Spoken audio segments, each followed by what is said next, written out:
안녕하십니까. 네, 오늘 산업화와 경제적 평등 벌써 책이 177페이지입니다. 예. 네, 많이 온 것 같습니다. 예, 많이 넘었죠. 예, 반 정도 지금 온 것 같습니다. 지난 시간에 이어서 이제 말씀하셨는데 지난 시간 마무리 부분에 이제부터 정말 실질적인 부분이다. 그래서 재미있을 거다 말씀했는데 기대 많이 하고 있겠습니다. 예. 이승만 대통령 시기보다 이제 박정희 대통령 시기를 사람들은 많이 인상적으로 기억하죠. 그때 외형적인 변화가 크게 일어났고 또 많은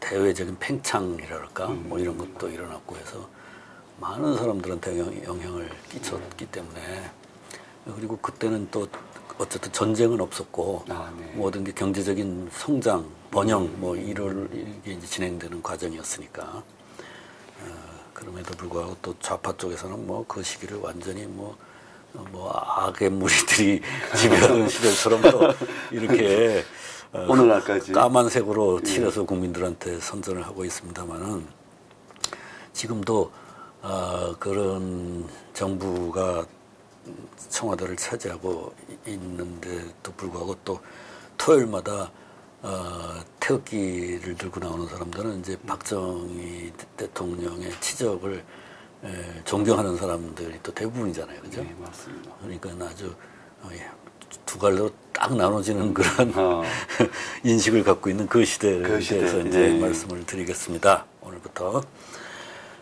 박정희, 그러니까 이제 지난 시간에 제가 말씀드렸다시피, 이승만 대통령이 마지막에 연세가 80이 넘으셨을 때요. 그러니까 삼선에 나가셨을 때가 80이 넘으셔가지고, 국제 질서의 변동에 제대로 대응을 못 하시고, 그래서 58년경부터는 미국의 원조가 이제 급격하게 줄어드는데, 그 제대로 대응을 못 하다 보니까 경제 침체가 오고, 그래서 4.19 혁명이 일어나고, 또 4.19 혁명 이후에 민주당 정부가 제대로 통치력을 발휘하지 못하다 보니까 혼란이 일어나서 또 5.16 쿠데타가 일어나는 바람에 이제 결국 헌정 질서가 일시적으로 중단되는 이런 이제 파란을 겪었습니다. 그러고 나서 박정희 정부가 들어와서 말하자면 그 이전에 이승만 대통령은 자기 스스로가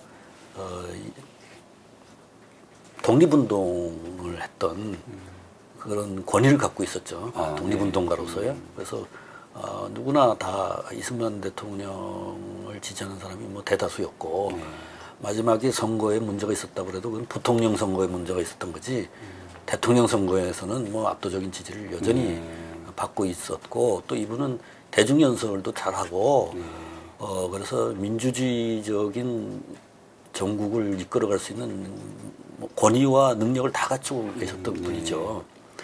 거기에 비하면 이제 이 61년도에 5.16 쿠데타로 들어온 사람들은 먼저 독립운동 경력이 없어요. 네, 그렇습니다. 오히려 일본 일제시대에 군인을 했던, 하급 장교를 했던 분들이 많아요. 그런데 이제 이분들이, 국가에 대해서는 적대 세력이 아니에요. 왜냐? 6.25 참전 용사들이에요, 이 사람들이. 사실상. 그러니까 이승만 정부 하에서 군인으로서 봉직했던 사람들이죠. 그리고 출신 배경으로 볼 때 이승만 대통령이나 이승만 대통령을 옹립했던 그 독립운동가들의 대부분은 그 중에 많은 분들은 상층부 출신들이 많아요. 왜냐하면 그 시대 상층부 출신이 아니면 글을 배울 수 없었으니까. 그렇습니다. 네. 예, 그런데 이 박정희 대통령하고 같이 5.16 군사 쿠데타를 했던 사람들은 대부분 빈농 출신들이에요. 가문이. 예. 가문이 빈농 출신이라 보니까 대학에 가서 공부할 기회가 없었고 그래서 이제 군대에 들어가서 외정 때부터 거기서 이제 월급을 받으면서 군대 내에서의 어떤 군사적인 지식을 익히고 이랬던 사람들이잖아요.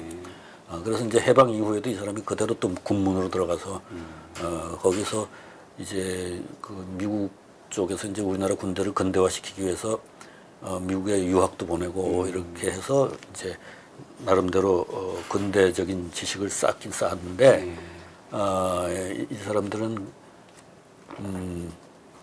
그런 면에서 출신 배경으로 보면 상층부 출신이 아니라 하층부 출신들의 사람들이에요.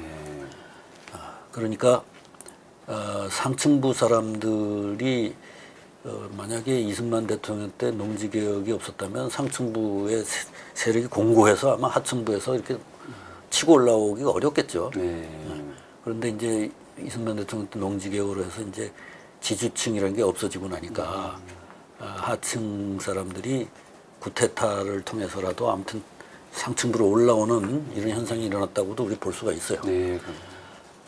그리고 이런 하층 출신의 사람들이 하층 출신의 그 말하자면 엘리트들이 집권을 했다는 것 자체도 상당히 민주주의적인 일이에요. 그거 자체는 민주주의라는 건 다중의 지배고 평등을 중시하는 게 민주주의라는 거니까 물론 자유주의하고 민주주의하고 약간 이제 분리해서 본다면 그러나 이분들이 그 스스로의 존재 자체가 빈농 출신이라서 민주적인 생각 존재이긴 하지만 집권 과정이 이 헌정 질서를 중단시키는 무력에 의해서 집권을 했기 때문에 민주주의로서 자기네 정부를 정당화할 여건은 안 됐어요. 게다가 또 이승만 대통령처럼 내가 옛날에 독립운동을 했다 이런 권위도 또 없어요. 그러니까 이제 유일하게 남은 방법은 퍼포먼스를 보여줘서 그러니까 자기가 어떤 정부를 잘 운영을 해가지고 국민들한테 혜택을 주면 나한테 지지가 온다. 그거밖에 없는 거죠. 그래서 열심히 했어요, 이 사람들이. 굉장히 열심히 했어요.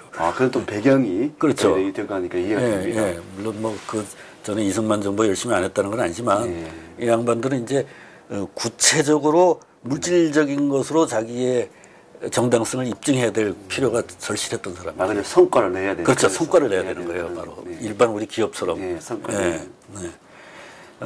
그런데 처음에는 이분들이 이제 들어와서 나름대로 이제 성과를 내기 위해서 물론 이 성과를 내기 위해서 경제개발 계획이라는 걸 입안을 해야 된다고 생각하고 했던 처음 정부는 민주당 정부예요. 그러니까 4.19 이후에 들어온 정부. 근데 그분들은 제대로 전국을 운영을 못했기 때문에 그냥 우야우야 하고 말았는데 박정희 정부가 이제 그 당시 훈타 가버먼트 그냥 군사정부 시절에 62년도에 제1차 경제개발 계획을 입안을 해서 발표를 합니다. 근데 이 계획을 보면 전혀 자유주의적인 계획이 아니에요. 그냥 농업, 에너지, 기간산업, 중화학공업, 뭐 철강, 기계, 선박, 전기, 화학, 화공 이런 거를 먼저 우선 투자하겠다. 그래서 이 내포적인 산업화, 대외적인 어떤 수출 주도형이 아니고 그런 산업을 하겠다는 계획을 발표를 했어요. 그러니까 이런 생각은 국가 자본 축적 그 생각이잖아요. 그러니까 이승만 시절에 하던 딱 그 생각이 그대로 연장되고 있잖아요. 근데 이승만 정부 시절에 그런 거를 강조를 하면서 일본의 소비시장화 되기 싫어서 일본과 국교도 수교 안 하고 이런 것들 그 다음에 이제 원조에만 의존해서 이렇게 하는 것 이런 거에 대한 이런 정책에 대해서 미국이 이제 더 이상 지원해 줄 수 없다. 이렇게 해서 이승만 정부하고 갈등이 일어나고 그 협력이 이제 파국을 맞았던 건데 국제협력이 박정희 정부도 들어와서 똑같은 소리를 또 한 거예요. 그만큼 처음부터 이 어떤 정책의 전환이 일어나는 게 아니고 계속해서 전번 정부가 했던 실수를 계속해서 연장하고 또 하고 이렇게 하니까 미국에서는 이제 계속해서 이제 또 똑같은 입장에서 지금 이런 그 한국과 같은 저개발 상태에서 중화학공업에 투자하고 농업에다가 너무 투자하고 이렇게 하면 자원의 배분의 효율성을 해친다. 그러면 자원이 비효율적으로 활용이 되고 인플레가 일어나고 네. 생산은 이제 저조하고 이렇게 되면 경제가 불안정해진다. 똑같은 얘기를 이제 이승만 대통령한테 하던 얘기를 똑같이 하는 거예요. 또. 그러니까 당신네들은 이제 원조는 우리는 삭감할 거고 이제 당신네들이 이제 유용할 수 있는 건 개발 차관인데 그러면 원리금을 갚아야 되고 원리금을 갚으려면 대외 개방적으로 나가야 된다. 그렇죠. 수출 경제를 해야 된다. 그러면 수출 경제를 하려면 경제 개방을 하고 그리고 경공업부터 시작해야 된다. 아직은 당신네들의 노동력은 언스킬드 레벨이다. 아직 그 수준이 낮다. 부가가치가. 네. 그러니까 경공업에서도 시작해야지 중공업을 해봐야 그 국제 경쟁력이 없다. 그러면 그 팔리지 않는 상품을 만들어 놓으면 나중에 어떻게 원리금을 갚을 거냐. 뭐 이런 식으로 이제 미국에는 계속해서 이제 말하자면 브레이크를 거는 거죠. 사실 미국 쪽 입장에서는 정당한 이유입니다. 어떻게 보면. 그러니까 뭐 악의적으로 한 게 아니에요. 그냥 자기들이 경제적 논리에서 아직 그런 터전이 안 되니까 이걸 하지 말고 이걸 하라고 한 건데 지금 우리는 이걸 하겠다 하는 거 아닙니까? 그걸 이제 학자들은 이걸 소위 신고전학파 경제 원칙이라고 이렇게 이제들 얘기를 합니다. 네. 그게 이제 뭐 자유주의 경제 원칙이에요. 네. 근데 이제 이 박정희 정부는 끝까지 그 말을 안 듣고 이제 좋다. 그럼 미국에서 안 도와준다면 우리 그 나라 안에 있는 이 사채업자라든가 막 이렇게 지하 경제에 이렇게 숨어 있는 돈을 찾아서 그걸 가지고라도 이 민족 자주적인 어떤 성장을 해보겠다. 네. 막 이러고 고집을 피우면서 화폐 개혁을 실시했어. 화폐 개혁을 실시했어. 근데 미국 정부에서 이제 화폐 개혁에 대해서도 반대를 했을 뿐 아니라 사실 그 민간에 숨어 있는 지하 자금이라는 게 그렇죠. 별로 없었다는 거예요. 지금 와서 지금 와서 보면 뭐 그 당시에 다들 지금도 우리가 뭐 이렇게 재벌들은 뭐 맨날 어디 가서 나쁜 짓만 하고 막 이렇게 안 보이는 사람들이니까 이렇게 욕을 하듯이 그때도 그랬던 거예요. 그러니까 이게 우리가 이렇게 가난한 거는 우리가 뭐 잘못돼서가 아니라 그 나쁜 놈들이 저 지하 경제에서 막 그 떼돈을 벌고 돌아다녀서 그렇다. 저 사람들은 호의호식한다 이런 식으로 이제 적대 의식을 갖고 있었던 거지. 보이지 않으니까. 예, 그렇죠. 그런데 이제 현혹이 돼서 정부도 이제 그런 식으로 가고. 그런데 결국 화폐 개혁에 실패를 합니다.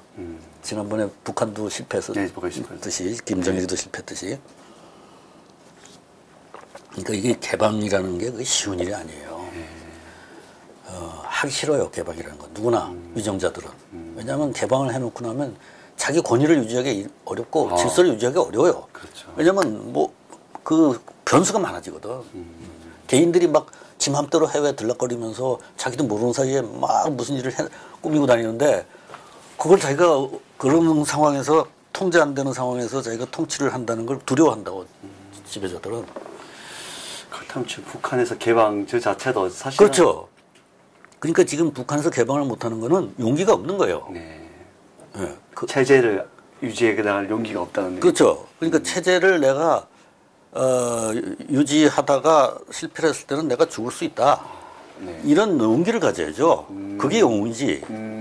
내가 몸을 던져서라도 이 나라의 발전을 위해서 한번 리스크를 걸어보겠다. 이래야 영웅이지. 그냥 뭐 앉아갖고 내 체제를 확실히 보장해다오, 체제 보장해다오 막 이렇게 다니는 이거는 사실 비겁쟁이들이죠. 그러니까, 엉성바지처럼 엉성바지처럼 지금 그렇게 하는 게. 그렇지, 엉성바지지, 엉성바지. 그러니까 저런 아무리 핵을 가지고 있어도 저런 리더를 두려워할 필요는 없는 거예요. 저거는 용기가 없는 리더십이에요. 등소평이나 박정희는 리스크를 걸은 거예요. 모험을 한 거예요. 그게 그냥 되나요? 그렇죠. 아무나 할 수 있는 건 아니에요. 절대로. 그러한 이제 민족주의적인 소위 좋게 말해서 민족주의적인 경제 운영을 대개방적인 운영으로 한 걸 갖다가 사대주의라고 욕을 하고 다니는 지식인들이야말로 비겁자들이에요. 이거는 박정희의 그런 그 자기 모험을 건 투쟁에 대해서. 비즈니스 측면에서 봤어도 상당한 비즈니스입니다. 진짜 맨 땅에 헤딩한 거고 아무것도 없는 사람이 뭘 해달라고 하는 건 정말 사업가들도 그렇잖아요. 예. 자기가 아무것도 없는 사람이 예. 거기서 자기가 살아남고 뭔가를 이루려면 모험을 걸 수밖에 없잖아요. 맞습니다. 남의 돈을 빌려다가 예. 모험을 걸잖아요. 예, 만약에 못 갚으면 뭐 부도나면 이제 감옥도 가고 그런 거죠. 예, 맞습니다. 패가 망신하고. 예. 예. 근데 어쨌든 그러한 리스크를 거는 용감한 개인이 자유주의를 이끌어가는 리더들이죠. 네. 자유주의라는 건 뭐 저절로 얻어지는 거 아닙니다. 누가 뭐 간섭만 안 하면 저절로 얻어지는 그런 거 아니에요. 스스로 용기를 가지고 있어야 자유를 지키죠. 근데 지금 저쪽 사람들은 지금 좀 전에 말씀하신 대로 그냥 가만히 있고 스스로 되면 된다고 생각하는 사람들이 많은 것 같습니다. 스스로 앉아서 가만히 앉아서 뭐 공산주의자들이 와서 나라를 탈취해도 그냥 뭐 가만히 있는 게 이게 자유주의다. 이거 아니에요. 자유주의자들은 스스로의 리스크를 걸 수 있는 용기 있는 자들만이 자유를 할 수 있는 겁니다. 그래서 미국이 자기네들이 자유국가라고 자부하는 게 자기네들이 영국의 통치하에서 그렇게 못 살았던 거 아니에요. 잘 살고 있었어요. 그런데도 리스크를 걸고 영국하고 전쟁을 걸어서 자기네들이 독립을 한 거 아니에요. 자, 그런데 이제 박정희 대통령이 그 당시는 아직 대통령이 아니었지만 경제개발 계획을 민족주의적인 방법으로 이렇게 세워놨다가 지금 뭐 북한 애들이 하는 거랑 비슷한 사고를 갖고 하다가 미국의 반대에 부딪혀서 결국 실패를 자인하고 64년 12월에 가서 그 계획을 대폭 수정합니다. 제1차 경제개발 계획을 대폭 수정해서 이제 신고전학발 경제 원칙에 따라서 이제 경공업부터 투자를 하고 그리고 해외 수출 산업을 위해서는 기계를 사와야 되니까 이제 무역을 개방을 해서 수입을 한 기계를 가지고 기계에서 만든 제품을 해외 수출해서 빌린 돈에 대한 원리금을 갚는다. 뭐 이런 이제 일을 할 수 있도록 제도를 다 정비를 해요. 어떻게 보면 그게 수정은 하지만은 현실을 직시해서 가장 우리한테 맞는 경제 시스템을 했다고 보여지는데. 근데 그 당시에는 이제 그렇게 할 수밖에 그렇다고 해서 한 게 아니라 야 이건 죽기 살기다 한번 해보자 하고 이제 모험을 건 거죠. 방법은 이거밖에 없다. 이건 한다면 그래도 미국 애들 도와준다니까. 죽진 아무튼 기회는 있는 거니까 있는 곳에 걸자 이거죠. 그렇죠. 가장 리스크를 그래도 최대한 줄이는 게 투자자로서. 그렇죠. 리스크를 택할 때는 기회가 있는 데다 리스크를 걸어야지. 기회도 없는 데다 걸면 그건 바보지. 맞습니다. 그래서 이제 수정을 하고 이제 딱 수정을 하고 나서는 이제 이분들은 이 박정희 이 리더십은 이제 이승만 대통령은 또 다른 게 이승만 대통령은 큰 철학을 가지고 방향을 이렇게 세우는 분이었고 그래서 방향을 이렇게 바꾸는데도 미국 사람들도 생각하지 못한 걸 먼저 이렇게 생각해서 바꾸는 이런 큰 리더십이 있었다면 박정희 대통령은 이거밖에 방법이 없다 그러면 그거를 실행하는데 아주 철저하고 막 부지런히 하는 그런 어떻게 보면 군인들의 그렇죠. 습경에서 그대로 프랙티셔너로서의 아주 그 특성을 갖고 있는 그런 걸 보여줬죠. 그런 리더십을. 그래서 이제 좋다. 그러면 우리가 수출을 하고 이렇게 또 기계를 수입하고 해야 된다면 뭐 한일 간의 국교 정상화도 미룰 필요가 없지 않냐. 뭐 근데 국민들은 일반적으로 반일 감정이 엄청 강한데 거기다 대고 그럼 한일 국교 수교 협상을 하겠다. 덤벼드는 거죠. 뭐 거기에 대해서 많은 사람들은 뭐 일본에서 정치 자금을 얻으려고 뭐 불순한 동기에서 뭐 그렇게 했다 막 이런 이야기도 막 퍼지고 했어요. 또 실제로 뭐 이 중앙정보부장 했던 김종필 씨가 새나라 자동차 갖고 오면서 뭐 돈을 좀 정치 자금을 썼다는 그런 그 여러 가지 그 언론의 보도도 있었어요. 뭐 어쨌든 간에 그건 그렇다 치고 모든 정부는 권력을 유지해야 되니까 그렇게 치고 일단 한일 국교 정상화가 경제 발전에 아주 중요한 키를 열은 거예요. 말하자면 일본은 한국 전쟁을 기회로 해서 경제가 부흥을 했잖아요. 그런데 동아시아 대륙 대부분은 공산주의인데 혼자 딱 섬 하나가 지금 자유주의 경제 속에 들어가 있잖아요. 그러니까 그 사람들은 한국을 동반자로 키워야 될 필요가 있죠. 파트너십 안 하면 자기네 위험할 수 있으니까. 자기네 시장을 넓힐 방법도 없어요. 한국을 키워야지. 그러니까 많은 기술 협력을 해줬다고. 뭐 심지어 포철도 일본에서 기술 협력을 해줘서 시작한 거 아니에요? 포항제철도. 미국에서는 다 거절했는데. 그렇죠. 섬유도 마찬가지. 섬유 뭐 더 그렇죠. 그래서 그 당시만 해도 뭐 기업가들이 다 일본에 들락거리면서 거기서 책도 사서 보고 사람도 만나고 기술자도 데리고 오고 뭐 이렇게 해가지고 기업을 일으키는데 큰 도움을 받았죠. 그리고 또 한일 그 국교 정상화 할 때 우리는 청구권 자금이라고 그러고 그쪽에서는 경제 협력 자금이라고 하는 그것도 받아와서 또 유용하게 썼고 그렇게 해서 일단은 그 개방 경제로서 우리가 수출 산업을 할 수 있는 국제 질서상의 인프라를 만든 거예요. 미국하고는 이미 이제 국교가 잘 돼, 동맹까지 돼 있고, 일본과도 이제 국교가 정상화됐으니까, 그 양국을 통하면 서유럽과 다 연결이 되니까, 소위 그 당시에 이제, 계속 성장하던 서방 시장, 서방 수출 시장, 예? 서방 수출 시장이 연결이 됐잖아요. 그러니까 서방 수출 시장에 연결이 됐으니까 거기서, 개발 자금도 빌려오고 돈도 그 다음에 기술도 사오고 기술이라고 아무한테나 주는 건 아니거든요. 그렇죠. 적성국에는 안 주잖아요. 예, 맞습니다. 적성국에는 안 주죠. 무슨 우리한테 판다고 우리가 사올 수 있는 권리를 받은 거지. 그다음에 루트 뜯기가 힘든데 루트 한번 뚫어 놓으면 그렇죠. 그것도 계속 파이프 라인이 연결되니까 그 라인 뚫기가 얼마나 그렇죠. 힘들었겠습니까, 진짜. 그 인맥이라는 것도 다 또 일본이나 미국 사람들을 통해서 다 또 그 연결이 되는 거고 거기 유학자들도 있고. 그다음에 이제 만든 상품을 또 팔아야 될 거 아니야. 또 다 거기다 판 거 아니야, 다. 그러니까 이게 뭐 정말 녹아나는 저기 뭐야 길을 뚫은 거예요, 이게. 우리 쉽게 논았다 하는데 논한 거는 진짜. 게다가 이제 또 월남에 그 65년부터 미국이 그 지상군을 파견하기 시작하는데 그때 우리도 가서 또 지상군 파견했잖아요. 그러니까 이제 지상군 파견하니까 거기서 그 파병 장병들이 월급을 미군이 줬단 말이에요. 미국에서 미국 정부가.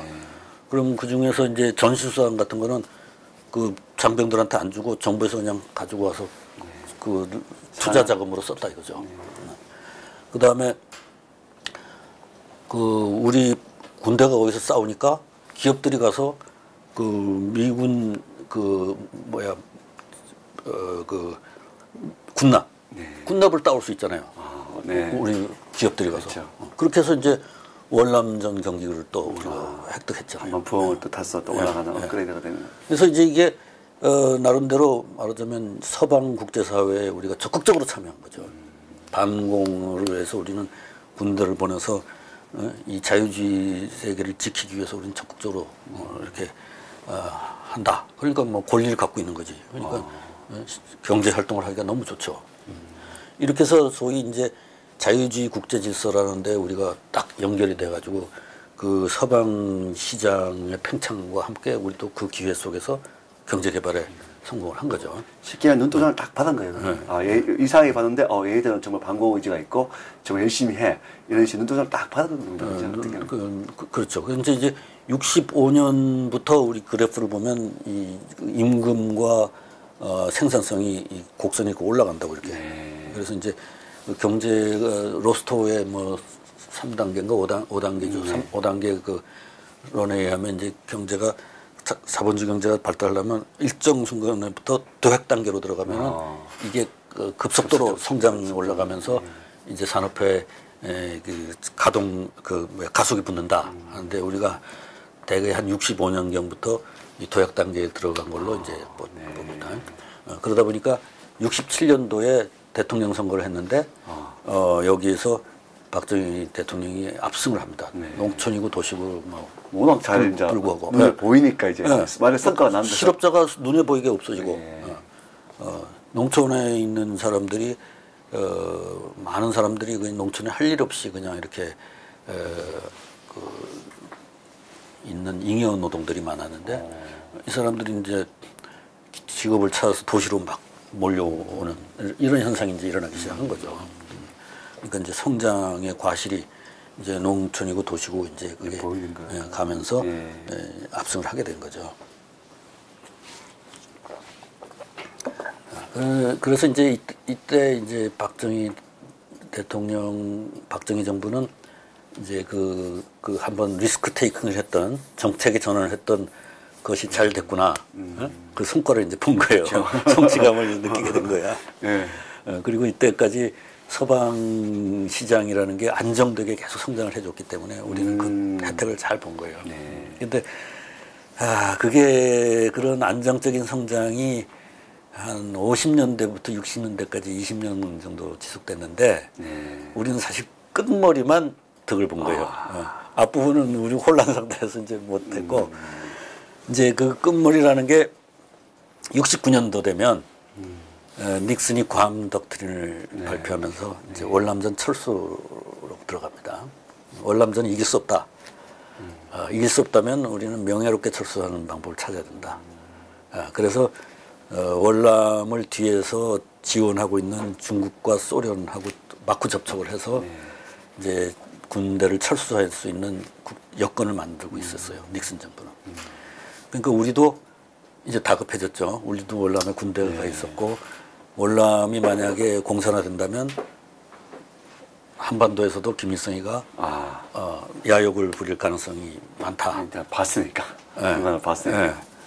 그래서 이제 우리도 이제 긴장을 하게 됐고 그 미국은 이제 그 월남전에다가 돈을 많이 퍼붓기도 했고 또 내부적으로 그 사회보장의 확장을 많이 해서 재정이 악화되어 있었어요. 그리고 이 무역 수지도 악화되어 있었고, 그래서 이제 71년도에 가면 닉슨이 달러의 금태환을 중지하는 선언을 합니다. 이거는 이제 브레튼 우즈 시스템, 서방의 국제금융 시스템이라는 게 달러를 기축통화로 되어 있고, 달러는 금태환을 보장하게 되어 있었어요. 달러를 갖다 주고 금을 내놓으라고 하면 언제든지 줄 수 있었어야 되는데, 그걸 할 수가 없을 만큼 달러를 너무 많이 발행한 거예요. 그동안에. 그러니까 이제 달러 금태환을 중지해버렸어요. 그렇게 되면 서방의 기축통화가 이제 권위가 무너지면서 브레튼 우즈 체제 자체가 이제 일단은 붕괴했다고 볼 수 있어요. 물론 그게 지금도 IMF, 세계은행이 계속 기능을 하고 있지만 그 이후로는 다른 시스템으로 운영이 되는 거예요. 그러니까 44년에 만들었던 그 체제는 일단 망가진 거죠. 그렇게 되니까 이제 국제 경제 자체가 이제 흔들리죠. 그동안 쭉 안정되게 성장하던 서방 경제가. 그리고 이제 또 석유가가 그때 급격히 오르는 중동 석유 위기 문제도 나오고 이렇게 해서 이제 서방 경제가 전체적으로 막 흔들리게 됐어요. 그렇게 되니까 그 사이에 박정희 대통령은 69년도에 개헌을 해가지고 삼선 제한을 없애버리고 72년에 유신헌법을 선포하고 물론 국민투표를 통해서 인증은 받았지만 그 다음에 73년에 중화공업화를 선언합니다. 그러니까 이제 지금까지는 이제 경공업 위주로 이렇게 차례차례 신고전학파 이론대로 자기가 비교 우위가 있는 산업을 위주로 이렇게 시장 중심으로 하고 국가는 개입하지 않는 게 그 신고전학파 경제 원칙인데 중화공업화를 선언했다는 것은 국가 개입하겠다는 거예요. 우리 지금 그 산업의 수준은 경공업에서 조금 올라간 요 정도인데 이걸 도약을 시키겠다. 강제로 국가 개입해서 시장의 자발적인 힘이 아니라 이렇게 이제 그 64년에 수정했던 경제 원칙이 73년엔 말하자면 취소되는 듯한 이런 그 격변이 일어나는 거예요. 그러니까 국제 질서의 격변과 함께 자유주의 국제 질서의 흔들림과 함께 국내에서도 자유주의에 대한 신념이 약화되고 이제 경제 정책이 바뀌는 거죠. 그런데 이게 이제 겉으로 드러나는 거예요. 근데 실제로는 박정희 정부는 처음부터 60년대부터 포항제철을 짓기 위해서 계속 두드리고 다녔어요. 해외에다가 돈을 빌려달라, 기술을 대달라 그러면서 오퍼를 해왔어요. 계속 거절을 당했어요. 10년 동안. 계속 거절을 당하다가 마지막에 70년에 일본에서 도와주겠다. 기술도 주겠다. 돈도 주겠다. 그분이 아이러니컬해요, 사실. 네. 진짜. 그래서 다이나믹하고. 70년부터 포항제철 건설을 시작합니다. 그래서 73년에 완공이 돼요. 그러니까 지금 우리나라 사람들이 미워하는 일본이 도와준 거예요. 미국 애들은, 미국 사람들은 너희들은 그런 준비가 안 돼 있다. 그런 미친 투자에 왜 우리가 개입하냐? 가담하냐? 안 했어요. 그래서 제가 아이러니컬하는 말씀을 드려요. 미국이 도와줄 줄 알았는데 미국이 아닌 우리하고 좀 적대시 있던 그 당시에 있던 세계은행도 안 줘요. 다 안 했어. 우리나라는 제철을 할 수 있는 나라가 아니다. 실력도 안 되지만 너네는 하면 안 된다 이런 생각이 많았던 것 같은데. 그렇다고 국내에 무슨 철광이 풍부하게 있는 것도 아니고 거기에 뗄 유연탄이 있는 것도 아니고 뭐가 갖춰진 게 있느냐. 근데 그냥 하겠다. 그냥 하겠다. 그래서 70년에 시작해서 73년에 이제 완공을 보고 철을 생산하기 시작하는 거예요. 그리고 그 73년에 완공이 돼서 철이 생산되는 철을 활용할 수 있는 산업을 준비를 하고 있었어요. 그래서 현대 정주영에다 이게 거의 명령처럼 해서 조선소를 지어라. 그 조선소를 지은 얘기 유명하죠. 뭐 벌판만 있는데 해외 가갖고 그 당시 오더를 따왔다는 500원짜리 그 지표 보여주면서 거북선 우리가 제일 먼저 만들었다 이런. 그래서 포항제철이 철을 생산하는 그 해부터 조선소가 그 철을 가지고 조선을 배를 짓기 시작했어요. 그리고 또 창원 기계공단에서 거기서 이제 또 기계산업을 일으켜서 그 철을 활용할 수 있는 연관 산업들을 쫙 계획대로 진행시킨 거예요. 그러면 그 드림의 형성이 되는 거예요, 진짜. 그러면 64년도에 기존의 그 정책을 바꿔서 이제 그 신고전학파 경제원칙대로 한다. 이게 명분상으로는 그렇게 됐는데 신고전학파를 했다는 사람들이 계속해서 중화학 투자를 추진하고 있었던 거예요. 실현이 안 돼서 그렇지. 실현이 늦게 돼서 그렇지. 마음은 계속 거기 있고 계속 하고 싶어 했던 거예요. 그러니까 이게 이론에서 말하는 경제 원칙하고는 전혀 안 맞는 거예요. 달리 실행자들은 전혀 꿈은 이루어진다. 그거와 관계없이 의지를 가지고 계속 꿈은 이루어진다. 그것이 70년대 들어와서 미국이 이제 괌 독트린으로 아시아로부터 철수를 한다는 건 미국이 한국이나 이런 나라의 내정이나 어떤 경제 정책에도 개입도 안 하고 적극적으로 도와주지도 않고 이제 무관심해진다는 걸 얘기하죠. 이게 무관심해지고 뭐 별로 지원도 없으니까 우리가 스스로 이제 우리가 하고 싶은 대로 해보는 거예요. 해보고 돈이 없으면 원조는 어차피 끊어졌고 이제 개발 차관을 받아올 수 있는데 그것도 지금 제철소 같은 데는 안 해주잖아요. 그러면 민간 자금이라도 끌어다가 투자하자. 이렇게 된 거예요. 근데 거기에 이제 일본에서 받아온 그 청구권 자금. 그거에 있어서 이제 그거 넣었죠. 그거 넣고 모자란 건 이제 민간 자본에도 끌어넣고 또 뭐 월남전에서 들어온 자금도 넣고 뭐 이런 식으로 해서 이제 막 의지로 막 모든 것을 다 쏟아서 포항제철을 완성했어요. 그리고 그것에서 끝나는 게 아니라 연관 산업들, 철을 재료로 하는 산업들을 쫙 진행시켰어요. 전부 빚이죠. 해외에서 빚 들여다가. 그렇게 되면서 이제 갑자기 중화학 위주의 경제로 이게 도약을 하는데 이게 중화학공업은 전시에는 다 방위산업이라 이거예요. 그렇죠. 맞습니다. 총을 만들고 포를 만들고 군함을 만들고 탱크를 만들 수 있는 능력을 갖춘 거예요. 이 중화학공업을 해서. 그러니까 이 경공업의 단계에서 벗어나서 중화학공업을 가짐으로 해서 방위산업을 가지게 됐고 그래서 자주국방이 됐다 이거예요. 그러니까 북한에서 맨날 뭐 자기네들은 뭐 못 먹어도 뭐 자주국방이다 뭐 이런 식으로 이제 떠는데 우리는 그보다 훨씬 큰 스케일로 그렇네요. 아주 최첨단 장비로 자주국방을 해버린 거예요. 그러니까 이제 이것이 사회주의적인 노선으로 걸으면서도 하나의 이 그 국가의 그 자주성이랄까 뭐 이런 것과 양립을 시키는 그런 그 이 정부의 의지, 예? 그거에서 이제 이렇게 한 거죠. 야, 그렇게 보면 그 당시에 이제 우리 대한민국이 성장하는 그 시대의 어떤 주의가 나와야 될 것 같아요. 그러니까 뭐 그 자본주의도 아니고 또 수정 자본주의 하기도 이상하고 어떻게 하든 막 그 아까 말씀드린 사회주의식으로 막 밀어붙이시면서 또 그딴 그 꿈을 이루어가는 그런 과정 좀 뭐 어떤 신용어가 조만간 나올 것 같습니다. 그렇죠.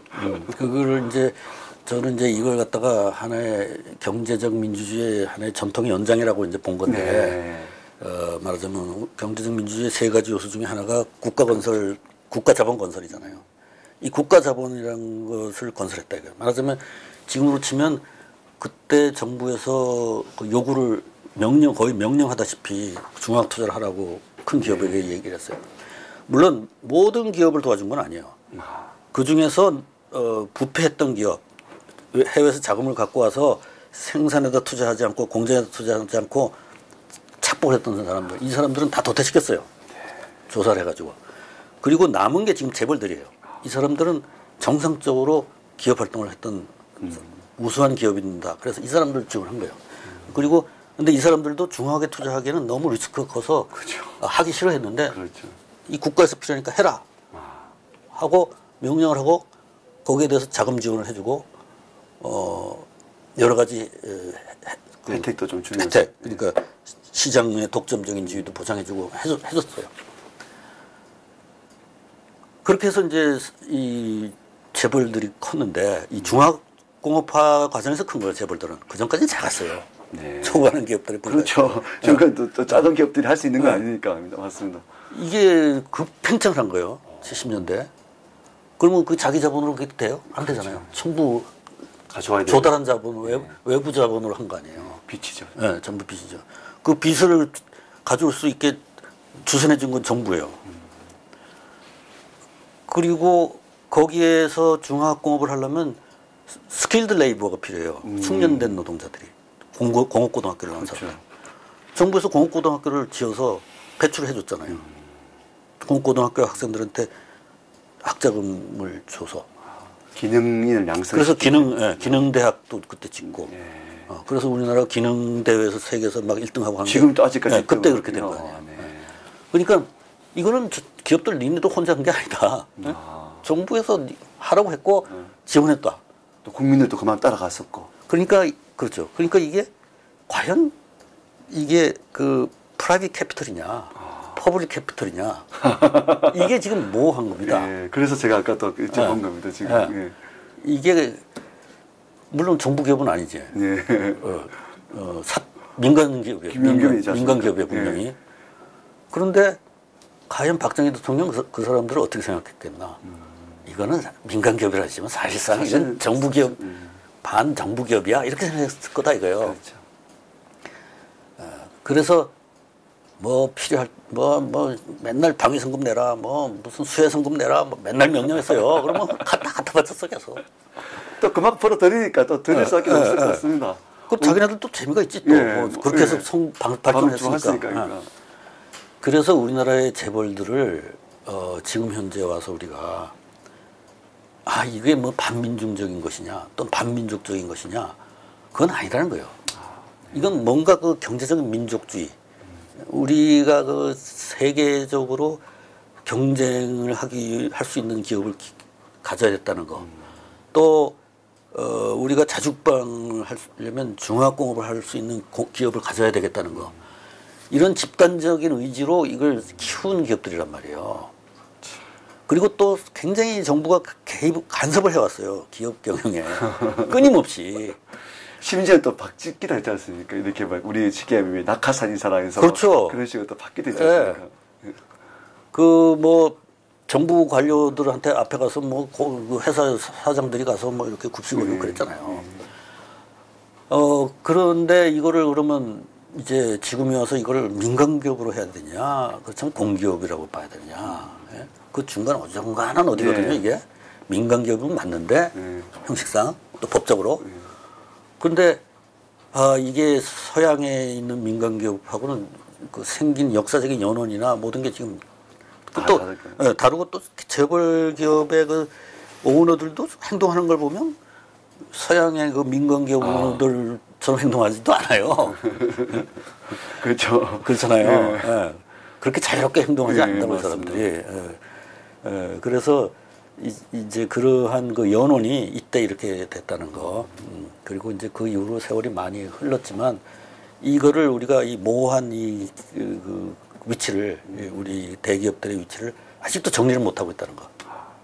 그래서 정경유착이라는 말도 많이 나와가지고 그런 것 같습니다. 진짜. 정경유착은 뭐 처음부터 정경유착을 위해서 만든 기업들인데 할 수밖에 없는 구조인데. 그러니까 그거를 좀 우리가 지금에 와서 이제는 그때와는 상황이 달라졌으니까 민간 기업도 필요하고 그렇다면 이거를 어떤 방법으로든 정리를 해서 대재벌들이 갖고 있는 부분 중에 어느 부분을 만약에 공기업화하고 싶다면 딱 그러면 공기업화하고 나머지는 사유재산으로 자유를 맞습니다. 줘야 이게 계속해서 갈등, 분란, 정치화 이걸 끊을 수 있다 이거예요. 맞습니다. 그런데 이게 우리가 지나온 하나의 개발 행적이 특수한 행적 때문에 이렇게 된 것이고 또 그런 특수한 진로, 행적의 그 개발 과정이라는 게 절대로 불명예스러운 게 아니고 굉장히 자랑스러운 다른 나라에서 할 수 못했던 아주 기적적인 이런 일을 해놨다는 데 대해서 자부심을 가지고 그것을 우리가 정리를 해야 될 시점이 이제 한참 지났다. 실제는 지나는 거죠. 실제 지났습니다. 이제라도 해야 됩니다. 88년 그때부터 했어야 됐었는데 그걸 안 하고 어중간하게 헌법에다가 경제민주화라는 그런 어중간한 용어를 집어넣어 놓고 계속해서 더 혼란스럽게 만들어 왔다 이거죠. 그래서 이제 그 정도의 박사님께서 오늘 말씀하신 부분에 제가 동의를 크게 하는 게 그렇게 해야만이 기업도 이제는 좀 자유롭게 경쟁을 할 수 있거든요. 그렇죠. 눈치도 안 보고 자유롭게 경쟁할 수 있거든요. 근데 아직까지 스탠스가 그러니까 이게 이것도 아니고 저것도 아니고 큰나라에서 옛날 박정희 대통령처럼 고도 경쟁 시대는 더더욱도 아니고 좀 정리가 필요한 시기는 시기인 것 같습니다. 진짜. 들어오는 정부마다 자기 편리에 따라서 마음대로 그러니까 자주 대기업들을 활용하고 또 비난하고 활용하고 비난하고 활용하고 이런 이중적인 태도를 계속 지금 그렇게 보이고 있는 게 사실이고 말입니다. 참 답답합니다. 근데 기업인들도 답답할 것 같습니다. 그렇죠. 좀 자유롭게 경쟁을 할 수 있는 구도를 만들어주면 하겠는데 제재가 들어오면 또 몸 살릴 수밖에 없으니까. 그리고 그 기업에서 일하는 종업원들도 답답하죠. 답답할 수밖에 없습니다. 맞습니다. 오늘 어떻게 보면 우리 지금 태극기 집회에 나오신 분들이 저 고도 성장 때 정말 그렇죠. 들끓는 애국심으로 일했던 분들인데 그분들이 그렇게 왕성하게 저희 옛날 상사 선배님들 한참 대선배님들이죠. 얘기 들어보면 진짜 좀 뭐 드라마나 동화책에 나올 수 있는 얘기들, 영화 같은 얘기들이 참 많은데 그런 부분들 때문에 이렇게 고도의 성장했다는 것에 좀 참 와닿습니다. 오늘. 오늘 이 정도로 하고 다음 시간에 이제 소농 체제의 보조 이렇게 하도록 하겠습니다. 네, 고맙습니다.